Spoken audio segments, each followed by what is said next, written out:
Hi, everybody. It's Michael Bennet. I want to thank all of you and each of you for taking time to join this town hall. I appreciate it very much.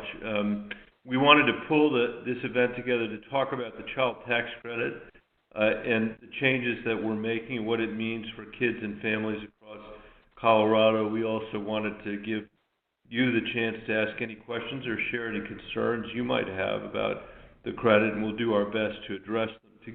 To get us started, I'm going to say a few words and then turn it over to three other speakers who are joining us today. We have two school superintendents. That's near and dear to my heart because I was once a school superintendent before I was in this job. One is George Welsh of the Canyon City School District, and the other is Tracy Dorland of the Jefferson County Public Schools. They're going to speak about what the child tax credit will mean for the students and families in their districts. We also have John Stanley from the Colorado Taxpayer Advocate Service who will go over some resources that are available to Colorado families. After everybody speaks for a few minutes, we're happy to spend the remaining time answering your questions or taking your thoughts. If you have a question, please dial *3 on your phone. You can start doing that now. You don't have to wait for us to finish talking. Please dial *3 to ask your questions while you're listening to our opening remarks. I'm going to start by briefly describing what the child tax credit is and why it's so important for Colorado and the country. As I mentioned, before I was in the Senate, I was the superintendent at Denver Public Schools. I actually worked with Superintendent Dorland in that job, and most of the kids in our school district lived in poverty, and many of their parents were working 2 and 3 jobs, and still, no matter what they did, they couldn't get their kids out of poverty. And over the last 11 years, I've traveled every corner of the state of Colorado, and I've heard many different things in many different town halls. We're a very diverse state, but if I had to summarize what I've heard mostly, it's people coming and saying, Michael, we are working really hard, and no matter what we do, we can't afford some combination of housing or health care or higher education or early childhood education or child care. We can't save.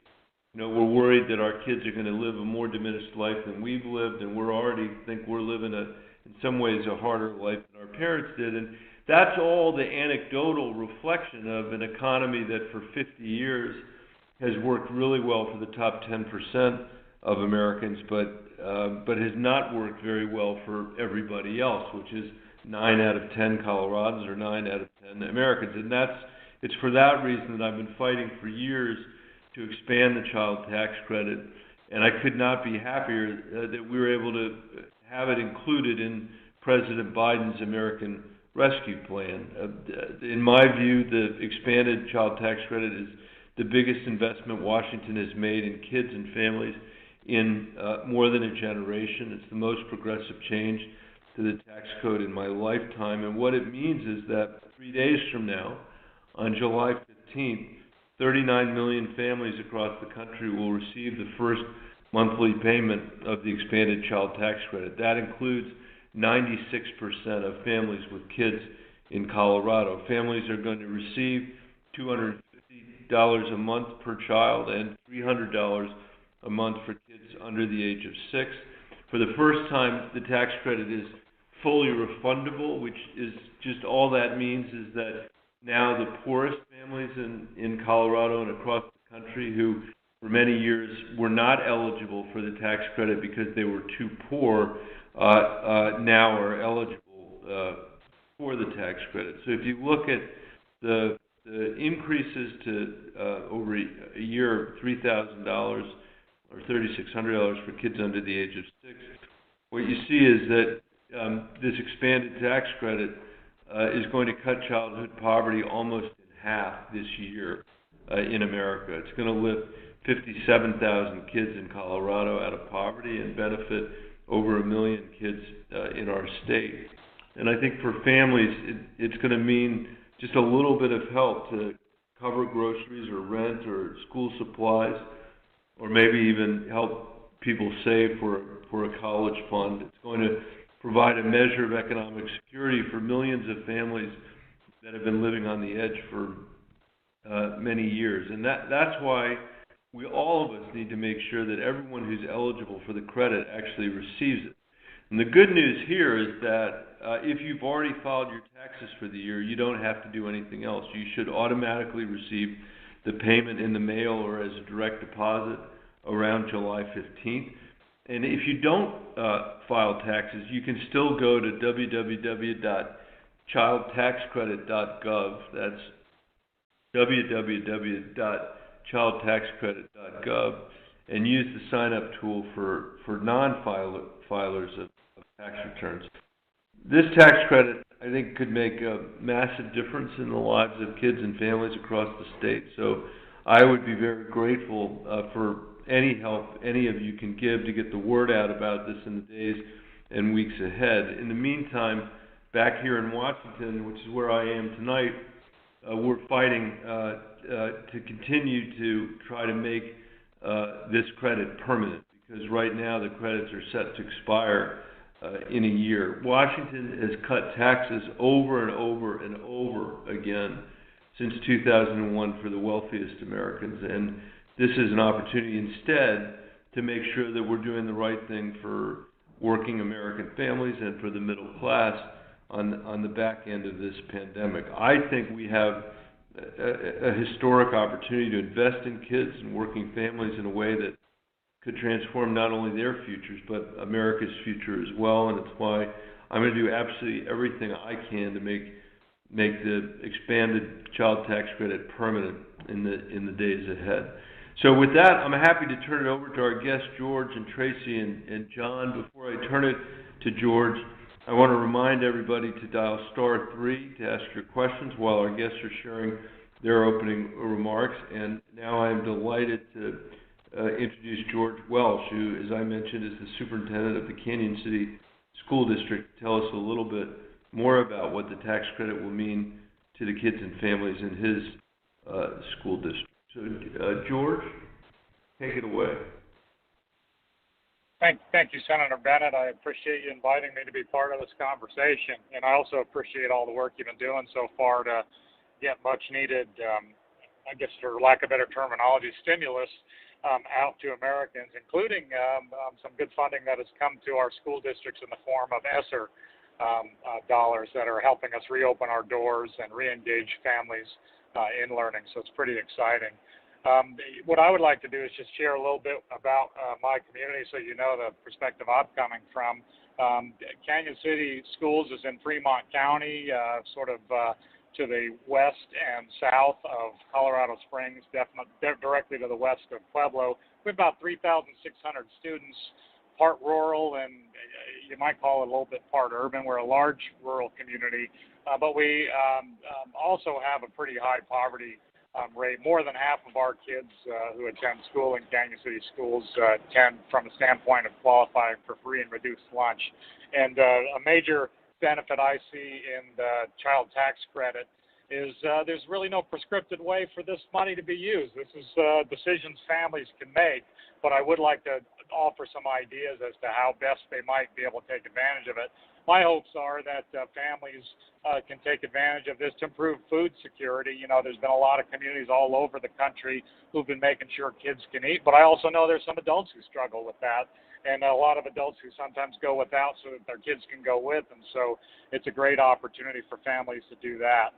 Also, great opportunity, I think, to level the playing field as far as participation. Think of those things that kids in the community might participate in, whether it's school programs, clubs, organizations, athletics, or even if it's those community ones. I would encourage families to make sure that their kids can engage on a level playing field with other kids in the community. I would sure encourage folks to use it to secure basic school supplies that aren't offered by the school districts. And I think a real good investment as well would be in whatever way you can. And I know there's a lot of low-cost ways you can do this, but to be sure you can access the internet and technology instructional tools that are being taken advantage of at your school district level. I think we do have to be mindful that there might still be some more quarantines and shutdowns, and so kids will need to access education that way. And kind of the last thing I would like to offer as well, and I hope there's some educators on the line also. Unfortunately, too many of our educators qualify for free or reduced lunch or don't have gigantic incomes. And what a wonderful thing this would be to, on a monthly basis, benefit some of our folks who work directly with our kids so that they can better take care of their families. So those are the things I would like to share.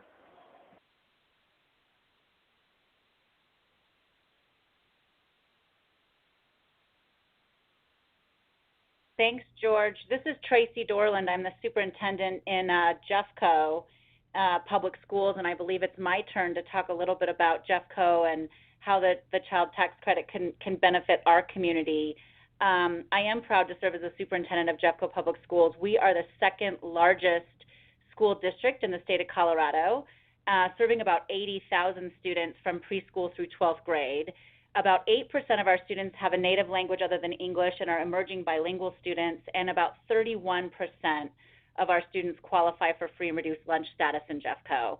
And you know, as a district, we obviously have the opportunity and the benefit of knowing and supporting our families through their successes, their celebrations, their challenges, and we know a lot about their challenges right now, where I believe this tax credit can really benefit our families. We know that right now families are very challenged in Jeffco with rent and home ownership costs. We have seen big increases in both home ownership and rental rates, and this has put pressure on our families in regard to home stability, school stability, and basic peace of mind. We're hoping that this can help with that. We know, too, that childcare in Jeffco, similar to Canyon City, is a big challenge for our families. In particular, our families struggle with making sure that they have access to high-quality after-school care. And in Jeffco, you know, it might average about $20 per day for after-school care only. And so many families are struggling to make sure that their child has high-quality care as they're trying to finish up their workday. And then again, preschool options. While the state of Colorado has come through for us and we have full-day kindergarten funding, which is a great benefit, and we're so grateful for that, we still do not have funding for preschool. And many of our families are struggling to find not only childcare, but real high-quality educational opportunities for preschool-age children. Athletics and activities are so important to our families, and they often cost money, even for households with a double income. Sometimes these types of activities and athletics can be expensive and out of reach for many of our families in Jeffco.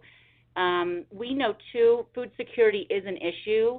In Jeffco this spring, during the months of April and May alone, we were averaging over 137,000 lunches for our students in Jeffco, and we were also sending home meals on the weekend. We have many families who've said to us that the rising costs of groceries and food, especially high quality and healthy food, has just been a real challenge for them. And so we've been supporting, but we know our families can use these types of funds to support putting food on the table. And then again, internet access and connectivity, similar to what George stated. During this school year, this challenging school year through the pandemic, we supported over 1,000 families with at-home internet connection, and we know that there were more families out there that we didn't quite connect with, even though we were trying really hard. Many families struggle to afford at-home access to internet, and especially high-quality internet that doesn't experience regular interruptions. And we know this is important for our students, not only because of possible needs for remote learning as the pandemic continues into the fall, but also because so much of our learning has shifted to online formats, and our students need to continue to keep up with schooling on devices at home. And so the bottom line is that many families in our communities are struggling week to week and month to month with basic necessities, including but not limited to mortgage and rent payments, childcare, healthy food, and internet connectivity. And it's not just families who we all think about as our most highly impacted, socioeconomically impacted families. It really is families who have two incomes and are still just really trying to make ends meet. So we're excited and hopeful that our families use these funds in to address some of the needs that we're seeing here in Jeffco. Tracy, I really appreciate that, and George as well. We wanted you guys on because you represent in some ways such different districts. But what's fascinating and not surprising really to me is that so many of the issues are the same, and a much more rural district and a much more suburban district. It's certainly what I've found traveling the state. So I think we'll turn it now over to John Stanley, and John can talk about how the IRS is working on all this and resources that might be available for people, and then we're happy to take people's questions. So, John? Yes, thank you. Again, my name's John Stanley. I'm with the Taxpayer Advocate Service here in Denver, Colorado. Taxpayer Advocate Service is an independent office within the IRS. We assist taxpayers and businesses who are experiencing difficulty in resolving issues with the IRS. We also assist taxpayers that are experiencing financial hardships as a result of actions or inactions by the IRS. You can find our contact information on the irs.gov, irs.gov website, and there's a couple links there on the home page that'll lead you to the Taxpayer Advocate Service. It'll give you some additional information on the services we provide, and also give you information on how you can request our assistance. But we can certainly assist with the child tax credit if you're having difficulties receiving that credit. If you went through the normal channels of the IRS and either haven't gotten a resolution or a resolution that you agree with, certainly with something that we can get involved with and make sure you get to the right answer and get you the credit that you're entitled to. But with that, I think we will go to the Q&A. John, thank you, and I think you're right. We're happy to go to the Q&A. Hunter? Great. Just a reminder, if you're on the line and you'd like to ask a question, please press *3 on your keypad and you will enter our Q&A queue. Our first question is from Tricia from Denver. Tricia, you're now live. Please introduce yourself and ask your question. Hi, I'm Tricia Cleveland, and I'm in Denver. I have a 17-year-old that I still claim as a dependent, but she just had a baby in May, and I'm trying to figure out how to claim the baby as a dependent also. John, do you know the answer to that? Not specifically. I mean, there's some different circumstances that are involved there. Right. So I couldn't give you a specific answer to that question. Yeah, I do know that families who have a new child will be able to go online to IRS. It's irs.gov irs.gov/child tax credit 2021, and use the child tax credit update portal to update the IRS on your family situation. And I know that the IRS is rolling out this capability in its portal in the next month or so, but it may take some time to process that. So I'd keep your eye out for that. In the meantime, I just would try to connect with the IRS to make sure they've got your updated information.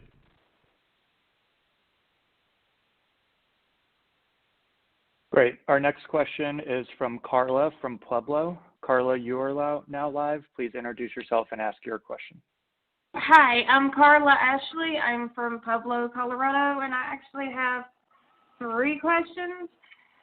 The first one is I filed my this year and last year's taxes, so it should automatically go to my bank account? That's absolutely right. You should receive the benefit automatically if you have already filed. And if you haven't filed, and you obviously have, Carla, which is great, I would encourage people to file as soon as possible to be able to get the benefit. So I file mine every year. My mother helps me because she does taxes for a living. So I filed mine back in February. Great. Well, you should be fine then. The other question is, I was told that I would have to pay this back. You do not need to pay back the child tax credit payments that you received this year for a child if you're eligible for those payments. So even if you receive a payment in error, such as a child who no longer lives with you, most low and middle income families would not need to pay anything back. The American Rescue Plan had a what they called a safe harbor when the credit was calculated incorrectly for low-income households. So paying it back, this is not a loan to you, this is a credit, the tax cut in effect that you're getting as a monthly payment, and you will not have to pay it back. Okay, you can't believe what you hear all the time on the news. Can't always believe what you hear on the news, so that's why we're having this call tonight. Okay, the other question is, my son is 4 years old, and I was told about an $8,000 payout. I'm not sure what that's about. I'm not sure what that's about either. The size of the credit is larger for younger children, and so most families with children under the age of 6, so your son is 4, will receive a total of $3,600 per child, $3,600 per child. The monthly payments from July through December will be $300 a month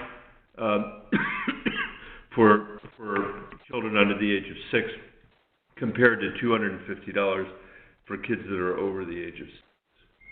I'm sorry that it's not $8,000, and I'm not sure where that came from, but it's $300 a month, or $3,600 a year. All right, our next question is from Anthony from Denver. Anthony, you are now live. Please go ahead and ask your question. Hi, my name's Anthony Romeo. Thank you guys for doing this. My question, I think, was partially already answered by somebody else's question, but my wife and I, our son was born in January, so we were unable to claim him on our taxes filed for 2020. So I'm guessing from what I've heard already, we are still eligible, and there is a way to receive the child tax credit benefits now, but it would be great to hear specifically again how we go about doing that. Sure. Again, you definitely are eligible as long as your income is under the thresholds, and I guess I should say a word about that because I haven't so far. This credit, the full credit, benefits people up to $150,000 for a married couple of income, $112,000, $112,500 for a single parent. But if your child was born during 2021, it sounds like your son was. Congratulations, by the way, on that. So they don't appear on your 2020 tax return or stimulus payment claims. You are going to need to update the IRS that you have a new child, and you're going to be able to do that on the IRS's child tax credit update portal starting in the coming weeks. Sorry that I don't have more information about that right now, and at the end of this call, we'll make sure that we give everybody the contact number for my office in Denver, so that if you have trouble reaching the IRS, we can help you do that. These guys, I have to say, I will say that 6 months ago, or even a year ago, 6 months ago, all we heard from the IRS was this is impossible. We'll never be able to make these payments on a monthly basis, and now we actually are finding ourselves in a place where it's happening. It really is happening because they have worked incredibly hard to do it. They're still making the system better, and that's what the portal is going to be all about, and that's where you're going to be able to inform the IRS of your child and claim the credit this year.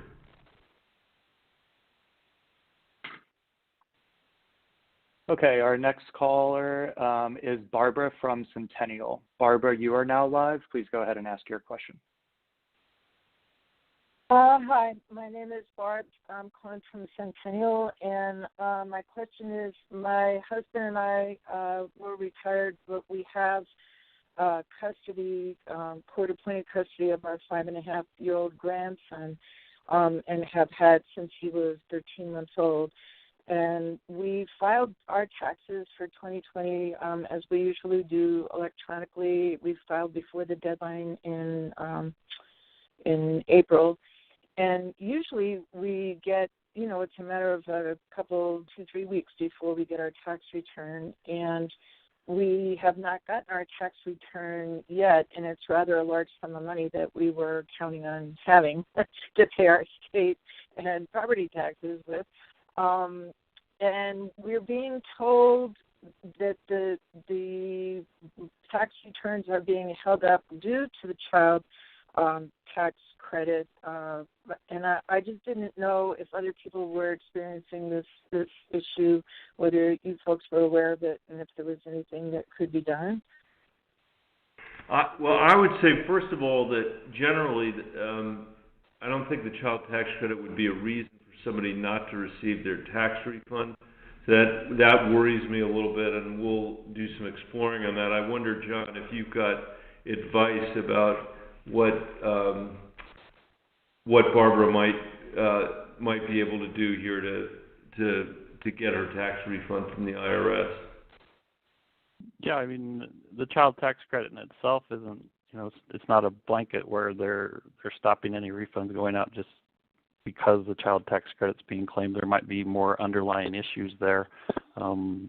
If you've made attempts to resolve this with the IRS, you can certainly contact our office and we can look into it and see, specifically what's going on. And it's all a case-by-case basis in situations like this, and certainly should be able to provide you some assistance on that. If you go to the IRS.gov website and there's a link there to the Taxpayer Advocate Service. Okay. Thanks, John. All right. Melissa from Lakewood, you are now live. Please introduce yourself and ask your question. Oh, Lord, they have this huge recording.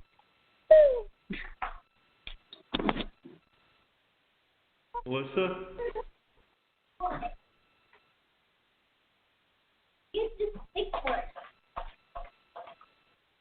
We might have lost her. Melissa, are you there? I think we can hear you.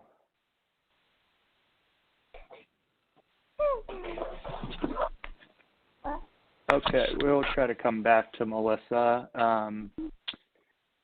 Karen Bailey from Pueblo, you are now live. Please go ahead and ask your question. Thank you. My name is Karen Bailey, and I am a CASA volunteer. And presently, I have a family that is living with kinship, and I'm wondering who then would get that child tax credit. Would the parents be eligible? I'm not sure that either of the parents were able to file tax credits or they're with the IRS this past year. So I'm wondering if kinship would possibly be able to receive that instead because they have the children at this point. John, do you have an answer for that for Karen? I mean, in general terms, they need to be eligible for the child tax credit, which generally means they need to be eligible to claim those children as a dependent. So, if they meet those requirements.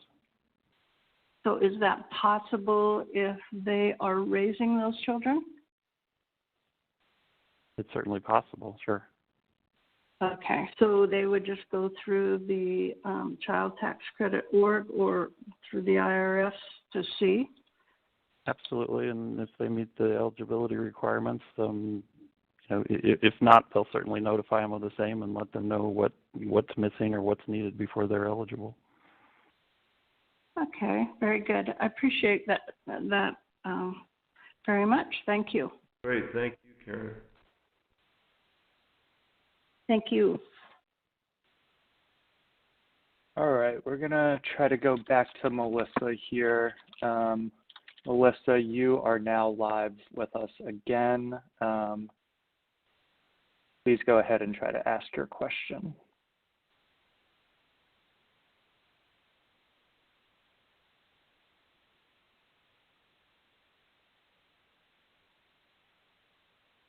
Melissa?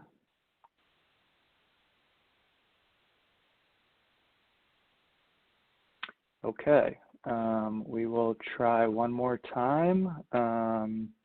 We will move on to Wilma. Wilma from Castle Rock, you are now live. Please go ahead and ask your question. Thank you. My grandson has a 7-year-old daughter, and they're divorced, and they share custody of the child, so there's no child support or anything. And he works at 2 jobs, and the former wife and her present husband are working too, and I don't know if that would make a difference for my grandson. But my grandson doesn't think that he's eligible for anything like that because he thinks he makes too much money.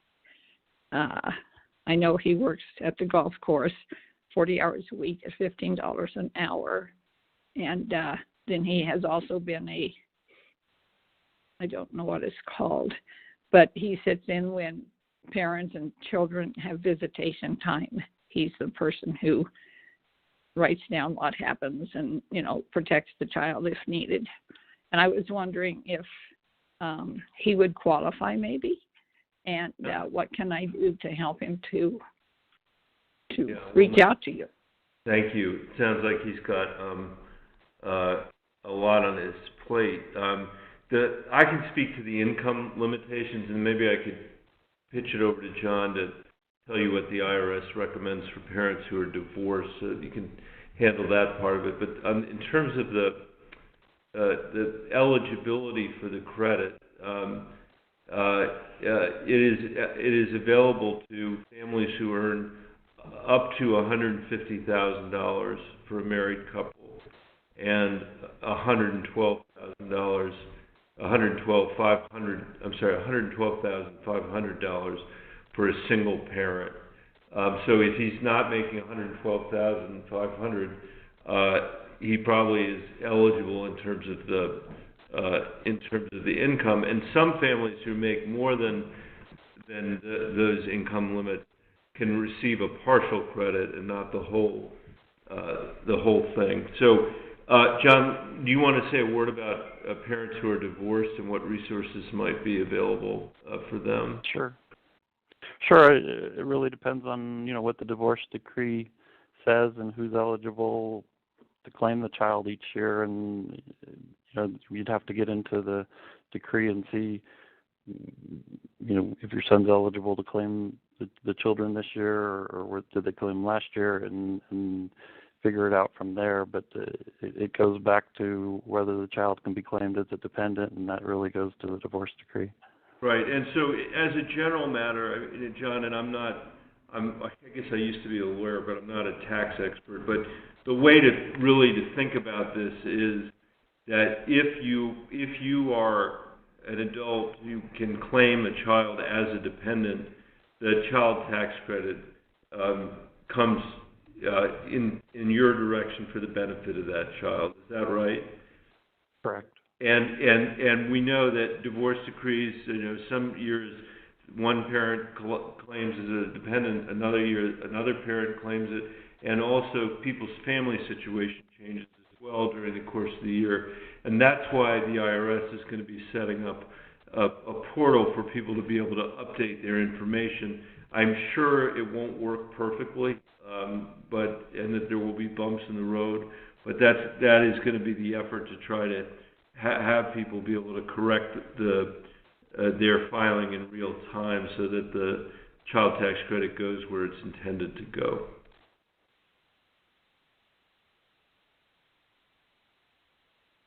All right, our next question is from Holly from Denver. Holly, you are now live. Please go ahead and ask your question. Good afternoon, Senator Bennet. I'm going to follow on to a question that was asked earlier. Just for some clarification, I wanted to understand, one of the callers asked about having to pay back the child tax credit. My understanding is that this was an advance on our tax returns that we'll be filing next spring. So isn't that the same thing as paying it back? Or either you get an advance on it now or you claim it later. And And then if that's accurate, how do you opt out of receiving it receiving it over the next 12 or so many months versus taking it next year? Yep, that is accurate. What you said is accurate. It's also accurate that people won't have to pay back the money. There is the ability to be able to take it on a monthly basis, or to opt out of that and get a payment as you customarily would when you file your taxes. And John, I wonder whether you want to explain that process to people. Sure. I mean, you're getting basically a 50% credit on this child tax credit, and you're going to get that paid out in equal payments for the next 6 months. So I guess, yes, you're taking an advance on that credit, but it's not something you have to pay back because it's something you're already receiving. So you can go on to the irs.gov website, and if they don't have it set up, they will shortly, where you can opt out of that, receiving the monthly payments. If you don't, then you'll automatically receive them. Okay, thank you. And then just a follow-up question about the income levels. Is when you're talking about income, are you talking adjusted gross or net? It's AGI, adjusted gross income, correct? Okay. All right, thank you very much. Thank you very much. Our next question comes from Cassie, who is watching our live stream and submitted her question online. Cassie would like to know, will the monthly child tax credit return next year? And if so, how? It's a great question, because the American Rescue Plan, which is the bill that we passed that enacted these changes to the tax credit, enacted them for 2021 only. So if nothing changes, the final monthly payment is going to be on December 15th. But it's for that reason that I, along with my Senate and House colleagues, are doing everything we can to make the expansion permanent. The Speaker of the House has said she wants to make it permanent. We have 50 senators in the Senate who have said we want to make it permanent. Actually, almost 50, I guess, is the number. My friend Mitt Romney, who's a Republican, has also proposed making it permanent. We have some disagreements about how to pay for it, but I think it's encouraging that there is a movement toward trying to extend it. And the Biden administration proposed in their American Family Plan, which is going to be part of the infrastructure bill that we're negotiating right now and we're going to be debating over the next few months. They proposed extending the expansion through 2025. That would be historic, and it would be a wonderful thing. I'm going to continue to push to make it permanent, because the United States, this surprises people sometimes when I tell them, but it's true, has among the highest childhood poverty rates of any industrialized country in the world. The poorest population in America is our children, and it just seems to me. And by the way, poverty costs the country $1 trillion a year, is the estimates. And we've seen a study recently by Columbia University that says that they believe that these changes to the child tax credit will actually pay back 8 times annually, because instead of just mitigating for the effects of childhood poverty as a country, we'll actually be cutting it in half, and that has a lot of benefits to the society. So there are a lot of reasons why I think this is a really important investment, and one that we should make permanent. I think the least we should accept is the 2025 proposal that the Biden administration has proposed. But I'm going to keep fighting with my colleagues to see whether we can make it permanent or extend it for as many years as possible. And if anybody's interested in helping do that, I hope you'll contact your elected officials. You don't need to contact me, but and make sure they're focused on this. Just a reminder to everyone on the line, please press *3 if you would like to enter our Q&A queue to ask a question live. Our next question also came from online. Laura from Pueblo would like to know, how can a parent who doesn't have internet access get info about the tax credit?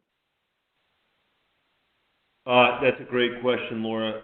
And one of the things that we've really been focused on through this whole process is trying to make sure that the families that need it most have access to it. And what we're telling people is that parents without access to the internet can call their local taxpayer assistance service or visit or call a volunteer income tax assistance site to receive information about the child tax credits and get help navigating the IRS's tools. I'm going to ask my staff if they can figure out how to post the contact information for any of those organizations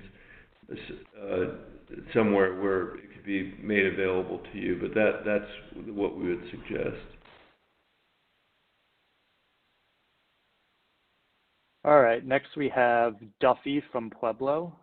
Duffy, you are now live. Please go ahead and ask your question. Yes, thank you so much, and hello, Senator Bennet. Hi. So I'm not really calling with a question. I just have some information that parents might find useful. Comcast has a program for children that are in school that they provide internet for $10 a month, and it is income-based. And so that way all families could have access to the internet because now children are all online. So I don't know really how to get the word out there other than to tell you that Comcast does have a program set up. I believe they're connected with Xfinity as well, but it is $10 a month.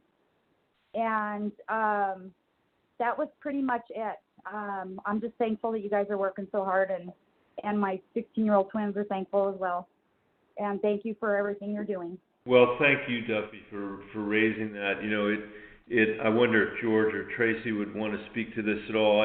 I really, you know, when I was the superintendent in Denver, I used to say that I thought that, you know, if we accept a country where some kids have access to the internet and other kids don't have access to the internet, it's the same thing as accepting a country where some kids have access to textbooks and other kids don't have access to textbooks. And I think that has become incredibly clear as a result of the pandemic, where so many of our kids across the state saw their learning interrupted because they had no access to broadband, either because it hadn't been built out to their community or it just wasn't affordable. And this is an enormous problem in our country, and we're looking for ways to address it. I just don't think that kids ought to have to go to school in Walmart parking lots because they don't have affordable internet at home. And I'm actually, as part of the infrastructure bill, trying to pass some legislation that would make a very substantial difference in people's access. But I wonder, George or Tracy, if you'd like to add a word about what you're doing to try to help with this challenge. Sure, Senator Bennet. This is Tracy Dorland from Jeffco, and the program is offered by Comcast, and it's called Internet Essentials. And for any listeners who are interested, it's just at internetessentials.com, and it is $9.95 a month.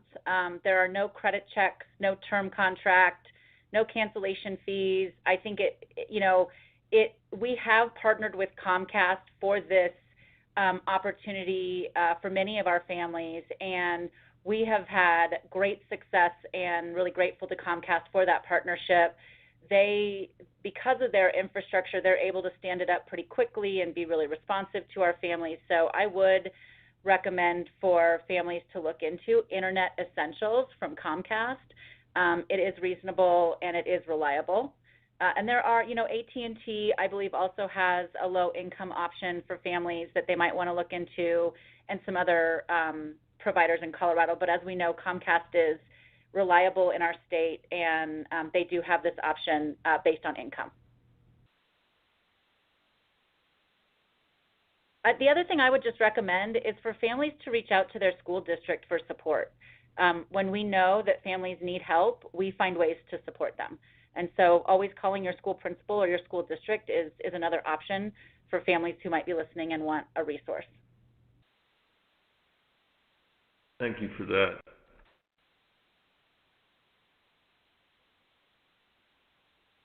Okay, this is going to be our last question of the day due to time constraints. There were a number of people on the line who did not get to go live. Please be assured that we have captured your questions, and we'll have our staff follow up with you after the fact. Our last question is also an online question. Anna with EFAA in Boulder would like to know, what can local nonprofits working with low-income families do to support this process?